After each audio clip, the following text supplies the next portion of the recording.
I'm a millennial, as many people like to call me. I am the person that has an ID that the moment you look at the first two digits of my birth year, you say, "Oh, you is an old motherfucker." Okay, you can go right in. I'm not even going to question your age. I think the youngest millennial right now is about 28 years old. I missed a train where I guess I could be called like an uncle, but instead I passed 30, so now I'm being called grandpa. But all these whippersnappers and all these kiddos over here think that I'm just old and my knees are buckling and my back hurts chronically. Well, kinda. What we need to talk about is this sort of a conversation piece that's been appearing here and there on my social feeds.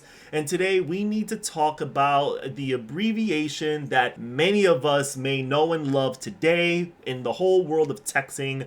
LOL. We've been the talk of the town these past couple weeks or months, mainly because you have generations, especially Zoomers, that have become very analytical of how millennials behave and the things that they say and the way we dress. And Zoomers just look at us from a distance and they're like, why are you so old? And I think the topic right now when it comes to millennials is their use of the slang term LOL and our overuse of it, because we use LOL a lot. I will be the first one to tell you we use LOL a lot. There's times where we don't recognize it until we see it for ourselves or somebody points it out and you think to yourself, oh wow, I really do use LOL a lot. There has been some memes circulating around the internet too, like millennials trying to send a text without adding LOL at the end, the millennial urge to type LOL at the end of every sentence, and then you have this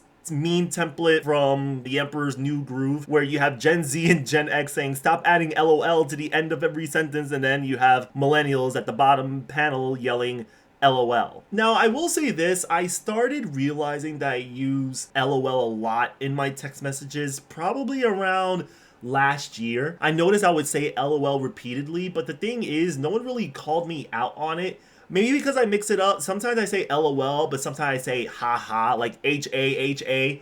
You know, just to mix it up a bit so I don't seem like repetitive. And it's not even just the way how I text, it's the way other people text. And I notice everyone uses LOL, or they'll use some sort of variant of it. They'll use LML, which is laughing mad loud, or they'll use LMAO, which means laughing my ass off, LMFAO, meaning laugh my fucking ass off. But the question is that why is it that us millennials hold on to the abbreviation so close and dear to us? I feel as if with the world of texting, LOL holds a very special place in everybody's hearts. I feel as if LOL is just it's such a staple when it comes to texting. It's not really something that I personally feel that you can just retire and say, oh, we don't use LOL anymore. And we're gonna read this article real quick because I feel as if this article kind of does a pretty good job explaining, or at least from different perspectives, how we use LOL, what we use LOL for, and why it holds an important place when it comes to conversations,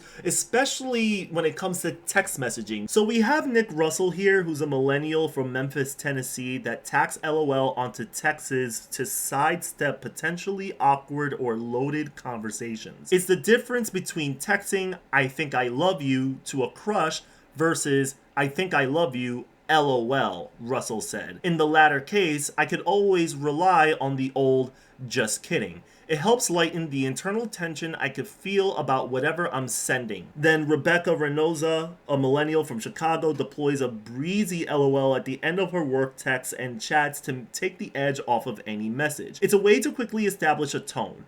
A LOL tells her coworkers she's approachable and non-threatening. It's like a tension-breaking mechanism, she told HuffPost. It diffuses the potential for hostility in personal relationships too. Could you wash the dishes? LOL to your spouse or roommate sounds a lot better than a coarse, curtly communicated "could you wash the dishes?" So I can relate to Nick and Rebecca here when it comes to the use of LOL. I think Nick had a valid point when he was saying that you kind of want to use LOL when you want to convey like some sort of joke or you being lighthearted about something, but sometimes you don't use LOL in certain situations. Like if you're telling your crush, "I love you," LOL, it's kind of like saying like you're joking, like don't take this seriously. Like I'm just joking. We probably just cracked a joke and we're on the same wavelength. It's like, oh my god, I think I love you, something like that. Versus just not saying LOL and you say, I think I love you.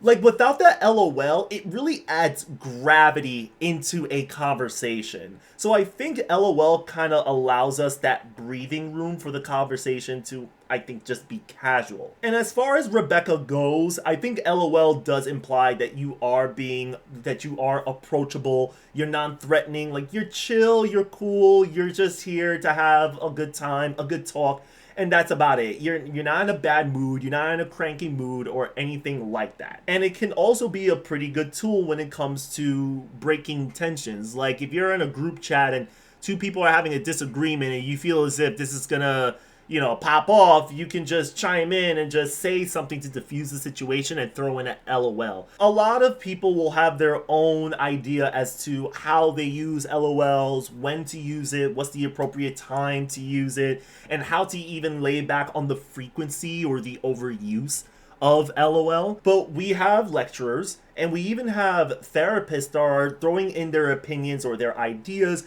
as to why millennials cling on to this LOL slang. Daria Bettina, a linguistics lecturer at the University of California, Los Angeles, thinks LOL is a true linguistic chameleon and use a truly millennial comparison to make her point. It's been around for so long that its meaning evolved, like a Pokemon. And yes, LOL clearly belongs to the digital realm that some people still find confusing. It started out as laugh out loud, but it's long since transmogrified into a mark of humility and self-deprecation. Don't take this, or me, too seriously. I sure don't. For millennials, it's a way to either make a neutral message warmer and more casual, or a way to make a more negative message polite.